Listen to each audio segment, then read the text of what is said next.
15 days up on my Rumble, and I'm starting a collection of my best work. And how do I get up at 3 a.m. just like full of life, full of love, all right, just ready to share. Like sharing is caring. Sharing these old, undiscovered, lost and forgotten classics, right? That is caring. How do I do it? How do I go to bed at 9 p.m., up and at it at 3 a.m.? And it's because it's not just the spiritual component. It's not just the cold showers.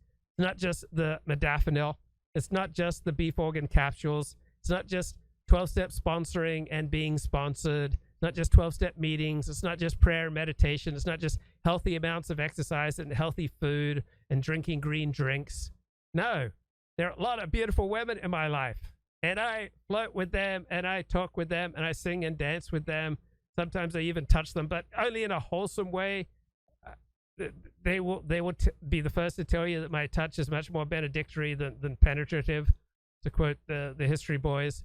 But just the prospect of seeing all these beautiful, lovely, adorable, fantastic, amazing, stimulating, funny, wise, challenging women, like, every day, like, I love it. And it just fills me with energy. And I just want to share with you, all the great things in my life. But I'm incredibly vulnerable. I was running, I was singing, I was listening to music, running through Beverly Hills the other day. And suddenly I got really dizzy. Like I felt like I was just about to collapse. But, this is it. This is the end. I'm about to have a total collapse. And I stopped running, and the dizziness went away. It hasn't returned, but just like out of nowhere, I'm feeling great. I'm running. And then suddenly this, overwhelming dizziness just hits me. And then, I look at the news on my phone, and it talks about how for about 5% of the population, if they vigorously exercise, they're at great risk of a stroke. So no matter who you are, you're incredibly vulnerable. I've interviewed thousands of people in my life, and the common denominator to all interviews is I notice when I get to know people how vulnerable they are. From Elon Musk to Joe Biden to Donald Trump to Ron DeSantis to Vladimir Putin to Rishi Sunak to Colin Liddell to Richard Spencer. Like, we're all incredibly vulnerable. Like, I was running along, and suddenly this dizziness, fit hits me, and I thought it was all over right there. My smirk suddenly faded. All right, I wasn't smirking when the world just started swimming, and I thought I was about to collapse. So yeah, Vladimir Putin's vulnerable. We're all vulnerable because we're all going to die, and life is unpredictable. There are just constant changes and challenges. We rely on people, and then they die, they move, they change, and the things that we've been using to support us, disappear. We may get a great deal of meaning from, our physical strength, and then we get sick, and that goes away. We may get a great deal of meaning from our social community, and then we may fall out with our social community. We may get most of our meaning from our profession, then we might lose our profession.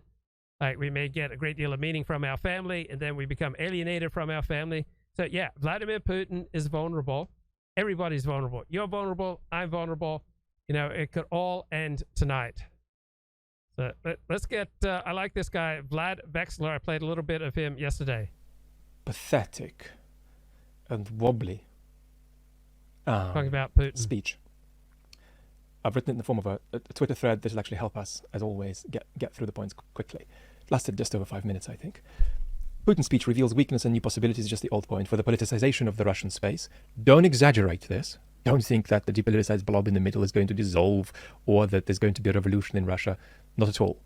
But, though we shouldn't exaggerate this crack in Putin's aura of legitimacy, which we talked about in the video in the main channel yesterday, that crack is there, he knows about it, and it's irreversible.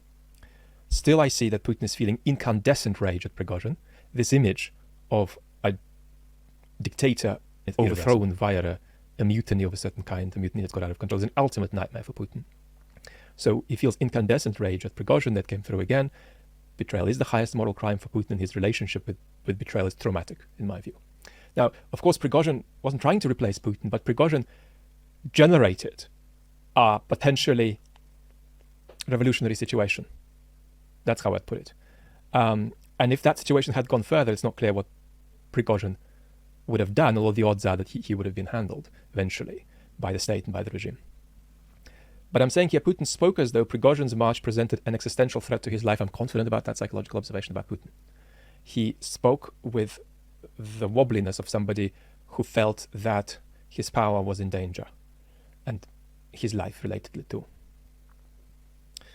The message to the Wagnerites who participated in the march is extraordinary, and its weakness won't, go unnoticed. He roughly said that you've done something so terrible, but I forgive you. The I forgive you bit is implied, but very strongly implied in various things he said. So those of you who accept that you've made a mistake, these are pretty much his words, can sign up with the MOD, can just go home, or can go to Belarus. And we're going to see what that means, because we don't know. Many experts' assumption was that if Prigozhin goes to Belarus, that's not the same as Prigozhin going to Belarus with some Wagner folks accompanying him in numbers, because it's not clear how that would be acceptable to anybody, including Lukashenko. So what that means, that Putin is telling them, you can go to Belarus, we're going to have to follow. Of course, revolutions we know are impossible for Mr. Putin. They have to be expressions of malign foreign interference. And so Putin's notion of organic revolution. Okay, so Vladimir Putin seems to me to have done more with the cards he's been dealt than any other leader of a major country in the past 25 years. So I think he's been pretty effective leader for Russian interests. And so I'm not buying that, he's about to lose it all. He's about to be killed. He's about to be overthrown. Yet, I got to recognize it could happen. So, well, what is the answer? Says 2 cents in the chat. The answer is reality always wins. We're all incredibly vulnerable. Reality is infinitely more complicated than we can possibly comprehend. It can all end for us at any moment. Everything that we rely on can go away.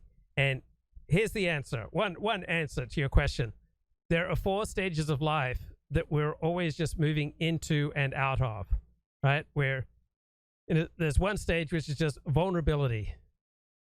Just, feeling lost, small in a big world, incredibly vulnerable.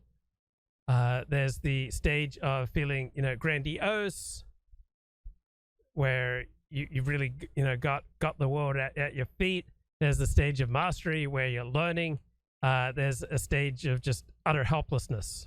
And we're always in, one stage or another, and we never graduate from any of these stages. So you might feel absolutely helpless today, and then, one thing goes right for you and you suddenly regain your mojo. Or you may feel a sense of mastery, and then your back goes out and you become totally helpless. Or you may be cruising along, you might be hit by a crying jag and just feel an overwhelming sadness, depression hitting unexpectedly, and you just feel incredibly small in a big world. So we'll always be one of these 4 states, like feeling helpless, feeling lonely, small in a big world, feeling a sense of mastery, or feeling grandiose, that feeling more than what we really are. And whatever state we're in, we can always work on mastery, right? We can always become more accepting of reality, more effective at negotiating reality. But we never get to graduate from vulnerability. We never become immune to being helpless, sad, lost and lonely at times. Because the better a support system you have, the better your approach to life, the more you're a friend to yourself, the more effectively you'll navigate these various stages. So a lot of you are saying by now, we are 31 minutes and 22 seconds into this stream, and you haven't even played any scintillating content from Decoding the Gurus. Fix that right now. Real world responsibility. But I also... Okay, so this is medical doctor and author Jonathan Howard